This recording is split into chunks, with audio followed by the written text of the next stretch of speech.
romano, superada apenas por Roma e Alexandria. Uma cidade famosa e cheia de imoralidades, lugar onde viviam muitos judeus e prosélitos, pois exatamente neste contexto que o evangelho começa a ser divulgado, que o evangelho começa a ser disseminado, e as pessoas passam a se converter, e diz-nos a Bíblia que a mão do Senhor estava sobre aquele povo, e a mão do Senhor estava sobre eles. Versículo 21.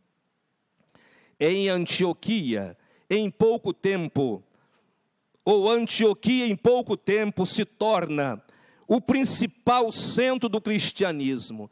E este avanço, este progresso fabuloso, ele chega aos ouvidos dos crentes em Jerusalém. Ele chega ao conhecimento da igreja em Jerusalém. A igreja, ouvindo sobre o avanço monumental lá de Antioquia, ficou preocupada. A igreja de Jerusalém ficou preocupada. E então o que faz ela?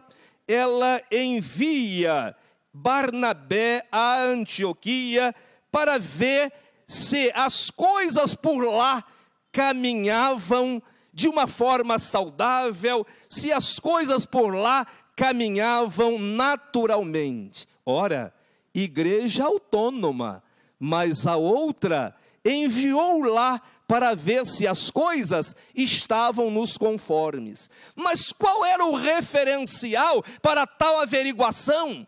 O referencial era a palavra de Deus, a vontade divina. Está progredindo? Maravilha! Está de acordo com a palavra de Deus? O progresso está de acordo com a vontade divina? Barnabé chegou lá. Interessante, foi bem recebido pela igreja.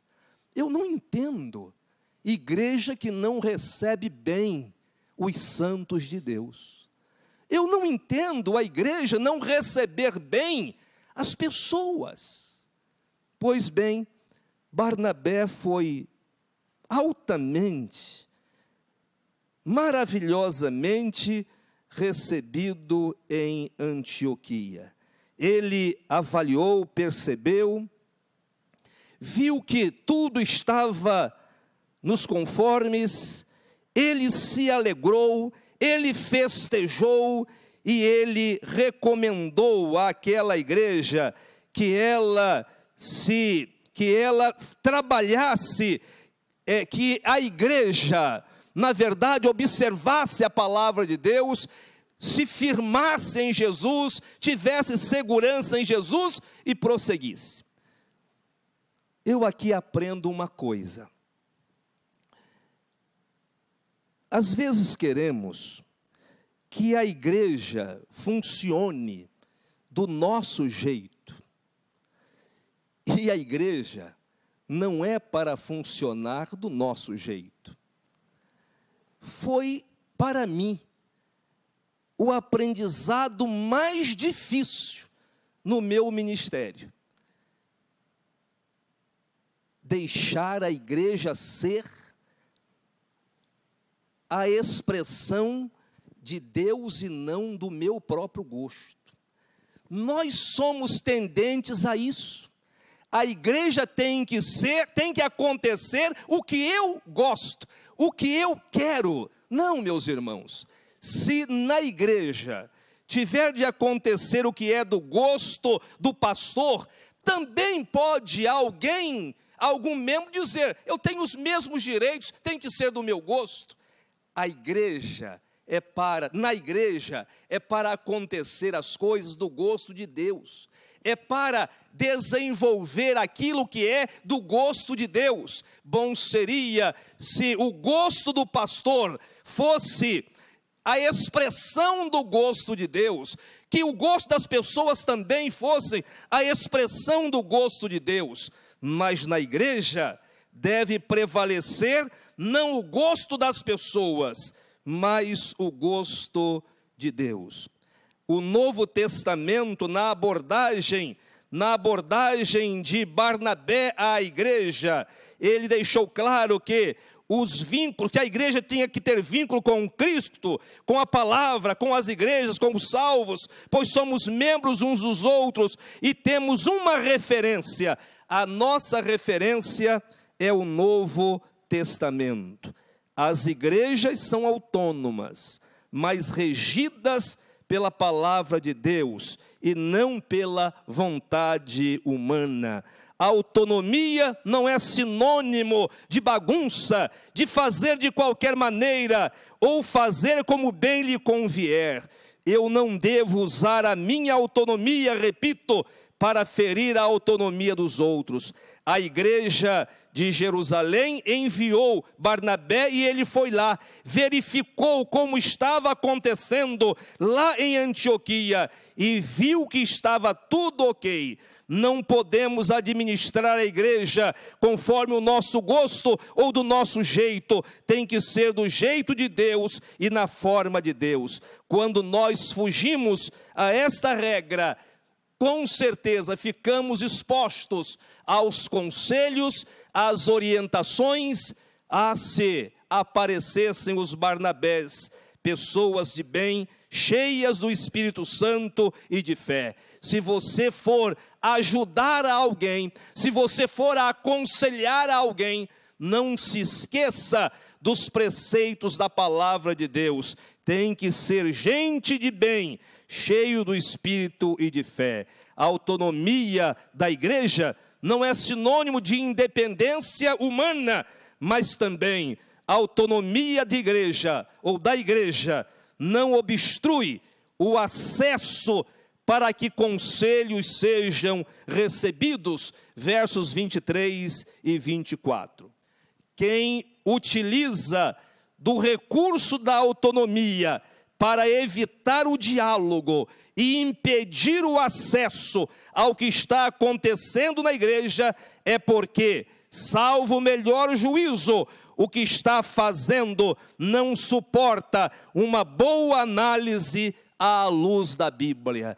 A igreja em Antioquia não foi oposta à chegada de Barnabé, até porque o que estava acontecendo lá suportava qualquer análise, suportava qualquer avaliação. Quando alguém se esconde, é porque, quem sabe, o que está fazendo não suporta uma boa análise à luz da Bíblia. A igreja de Antioquia não ficou aborrecida com a visita do enviado da igreja de Jerusalém. A situação no reino não era dissonante da palavra. A sua situação no reino não era dissonante da palavra e nem da vontade divina. Mas Barnabé chegou lá desprovido de legalismo, chegou lá desprovido de preconceitos. Este é um outro problema. Às vezes nós que estamos na liderança queremos que tudo aconteça do nosso jeito e nem sempre a coisa é do nosso jeito, porque não é mesmo do nosso jeito, tem que ser do jeito de Deus. Barnabé chegou ali desprovido de legalismo, de preconceito. Obviamente existiam diferenças entre Jerusalém e Antioquia, mas ele observou o essencial, a palavra, a ordem divina. Viu o progresso e percebeu que tudo estava nos conformes e se alegrou e aconselhou a firmeza de coração e a segurança em Cristo. Ele chegou e agiu como servo e não como Senhor. Não dá para manter diálogo se as pessoas agem como Senhor e não como servo. Barnabé chegou lá como servo e não como Senhor. Ele caminhou pelo diálogo e não pela imposição. Ele demonstrou amabilidade e não acidez. Versículo 24. Pelo bom e saudável relacionamento, as coisas acontecem, emerge o progresso, e diz-nos a Bíblia que muita gente se uniu ao Senhor. Barnabé se alegrou ao ver a graça de Deus operando naquela cidade tão necessitada. Aqui eu quero fazer uma observação. Quando tratamos das coisas de Deus, não podemos tratar dessas coisas como se nós fôssemos os senhores delas. Não podemos chegar e impor o diálogo, dar uma outra diretriz. Quando não há acidez, quando existe amabilidade, as coisas tendem a tomar o melhor rumo. Este é o conselho para tratar das coisas de Deus, em especial num contexto de autonomia da igreja. Avançando, porque o encerramento já se impõe, avançando um pouco mais, a autonomia da igreja não impede que haja construção de solução com participação de terceiros. Este é o ponto a que merece uma observação mais cuidadosa. Foi o encaminhamento que a igreja de Antioquia deu àquela situação que era a prática mosaica como um imperativo para a vida da igreja, para o dia a dia da igreja. E então começa o concílio em Jerusalém. O concílio de Jerusalém foi um dos mais destacados eventos da história da igreja. A sua finalidade foi ouvir, discutir e trazer solução para um conflito que prejudicava o progresso do evangelho. E o conflito era o seguinte: os gentios cristãos eram obrigados a obedecer às leis dos judeus. O avanço, como dissemos, da pregação em Antioquia levou muitos a Cristo, muitos se converteram, tornaram-se membros da igreja, e mais adiante, então o questionamento vem. E a igreja, para evitar um conflito, um confronto, um desgaste e uma complicação terrível, ela remete o assunto para ser tratado em Jerusalém.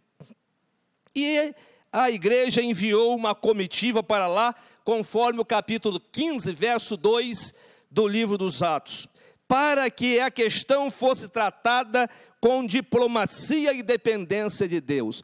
Todas as coisas que envolvem o trato no âmbito da igreja do Senhor deve ter este preceito ou esta vertente: diplomacia e dependência de Deus. Nós lidamos com pessoas, nós lidamos com pessoas voluntárias, nós lidamos com servos de Deus, são irmãos, não importa se parecem ou se não parecem conosco, se creem de uma forma oposta ou não, nós precisamos tratar com diplomacia e dependência de Deus, sem prescindir da firmeza, contudo, de forma amável, no diálogo e não na imposição. A igreja em Jerusalém, a decisão sobre o assunto foi totalmente democratizada. O concílio não usou de parcialidade. Ouviu Paulo, que era fariseu zeloso e que era muito afeito aos preceitos e todo aquele viés dentro da legislação mosaica. Contudo, por causa de Cristo e por Cristo, naquele concílio, levantou o apóstolo das gentes e disse com clareza que ele separou-se da prática dos ritos da lei como indispensáveis para a salvação, pelo sacrifício de Jesus, que é de dimensão eterna e altamente suficiente para todas e quaisquer que sejam as coisas no campo da fé. Mas também, lá no concílio, o moderador, que era o pastor da igreja de Jerusalém, o irmão do Senhor, Tiago, ele deu a palavra aos representantes do cristianismo farisaico, e eles se levantaram na defesa da circuncisão como meio de salvação, Atos 15, versículo 1.